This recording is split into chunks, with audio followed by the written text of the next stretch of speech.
Karnataka CM పరివర్తన. శుభ సాయంకాలం. ఇండియా ఇప్పుడికి స్వాగతం. ఈరోజు కర్ణాటక రాజకీయ చరిత్రలో కీలక ఘట్టం. ముఖ్యమంత్రి బసవరాజ్ బొమ్మాయి నుంచి సిద్ధరామయ్యకు మార్పు గురించి చెప్తున్నాం. బొమ్మాయి బీజేపీ నేత 3.5 సంవత్సరాల్లో ఎందుకు తొలగిపోయారు విందాం. బసవరాజ్ బొమ్మాయి భారతీయ జనతా పార్టీ నేత. జూలై 28, 2021న ముఖ్యమంత్రి అయ్యారు. బిఎస్ యడియూరప్ప తర్వాత ఆయన పాలన ప్రారంభం ఆశాజనకంగా ఉంది. కానీ సమస్యలు వచ్చాయి. బొమ్మాయి షిగ్గావ్ నుంచి అనుభవం ఉన్న నేత. మాజీ సీఎం ఎస్ఆర్ బొమ్మాయి కుమారుడు. ఆయన ప్రభుత్వం ప్రయత్నించారు. కానీ 2023కి సమస్యలు స్టార్ట్ అయ్యాయి. మే 2023లో కర్ణాటక అసెంబ్లీ ఎన్నికలు మార్పు తెచ్చాయి. కాంగ్రెస్ పార్టీ సిద్ధరామయ్య, డీకే శివకుమార్ నేతృత్వంలో ఉచిత విద్యుత్, మహిళలకు ఆర్థిక సాయం లాంటివి హామీ ఇచ్చి దూకుడుగా ప్రచారం చేసింది.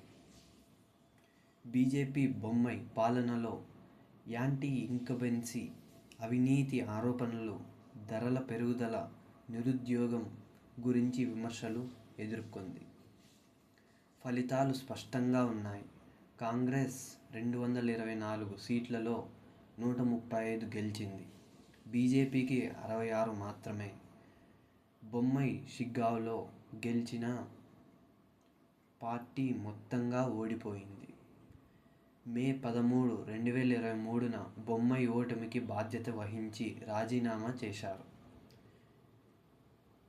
రాజకీయ బాధ్యత చూపిస్తూ బొమ్మాయి గవర్నర్ తావర్చంద్ గెహ్లోట్ను కలిసి రాజీనామా ఇచ్చారు. బీజేపీ ఓడిపోవడంతో ఆయన పాలన ముగిసింది.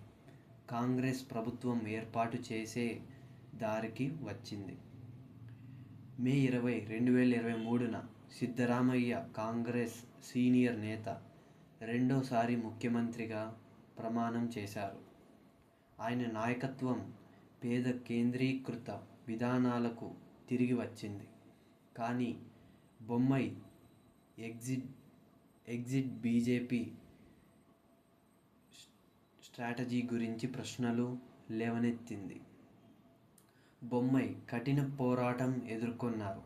యాంటీ ఇన్కంబెన్సీ, పార్టీలో అంతర్గత విభేదాలు, కాంగ్రెస్ పాపులిస్ట్ హామీలు ఇవన్నీ భారీ అయ్యాయి. ఆయన రాజీనామా వ్యక్తిగత వైఫల్యం కన్నా ఓటర్ల మార్పు కాంక్ష వల్ల. బొమ్మాయి 3.5 సంవత్సరాల పాలన కర్ణాటక ఓటర్ల డెమోక్రాటిక్ విల్ వల్ల కట్ అయింది. సిద్ధరామయ్య రాష్ట్రాన్ని ముందుకు తీసుకెళ్తున్నారు. బీజేపీ బొమ్మాయితో రీగ్రూప్ చేస్తోంది. కర్ణాటక రాజకీయ తర్వాత